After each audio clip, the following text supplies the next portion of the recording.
DCW chief जुड़ चुकी हैं। सीधे स्वाति का रुख करते हुए आपने बहुत सारे सवाल भी स्वाति मालीवाल जी आपने उठाए हैं दिल्ली पुलिस के ऊपर, लेकिन अब पोस्टमार्टम किया जा रहा है। दबाव पड़ने के बाद दिल्ली पुलिस जांच का भरोसा दे रही है और कहा जा रहा है कि दूध का दूध पानी का पानी होगा।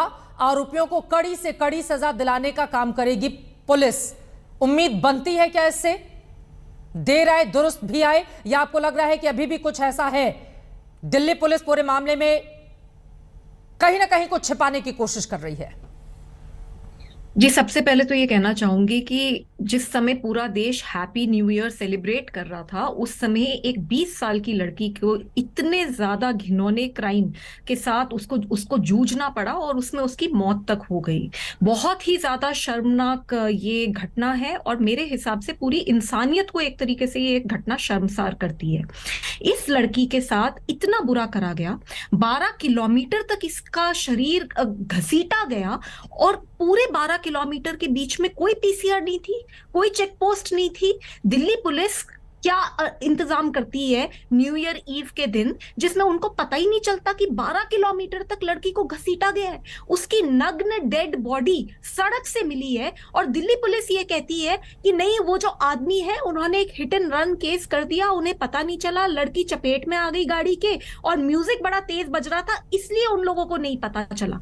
कैसे वो इस केस को सीधे सीधे एक hit and run case, accident case बना देते हैं, जबकि ये बिल्कुल क्लियर है कि ये केस एक मर्डर का केस है।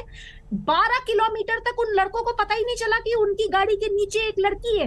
ऐसा कैसे हो सकता है? क्या आपको लग रहा है कि निर्भया कांड जैसा ये पूरा का पूरा मामला है स्वाति जी?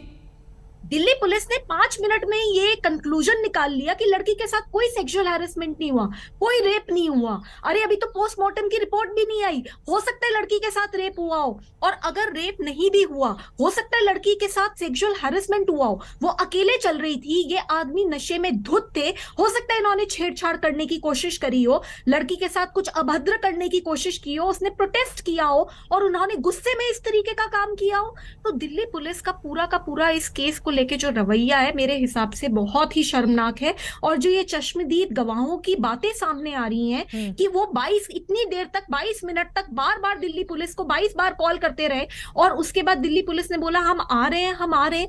ये कहाँ की लॉ एंड ऑर्डर सिचुएशन है? ये किस तरीके का लॉ एंड ऑर्डर को कंट्रोल करने का तरीका है? तो एक तो वहां पे आप पहुंचे नहीं टाइम पे, लड़की की इतनी बुरी तरीके से मौत हुई और ऊपर से आप उस केस को ये बताने की कोशिश कर रहे हो कि ये तो एक एक्सीडेंट हो गया। She was the sole bread winner for her family.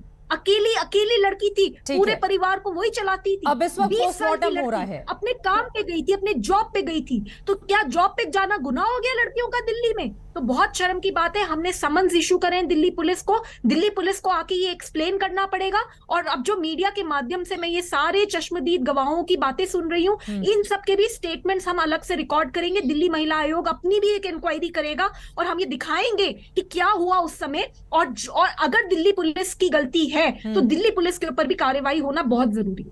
मैं इसका जवाब ले लेती हूँ हरीश खुराना जी, एक एक करके। देखिए, सवाल तो बहुत सारे हैं दिल्ली पुलिस के ऊपर और बीजेपी को इसका जवाब देना होगा कि आखिर इतनी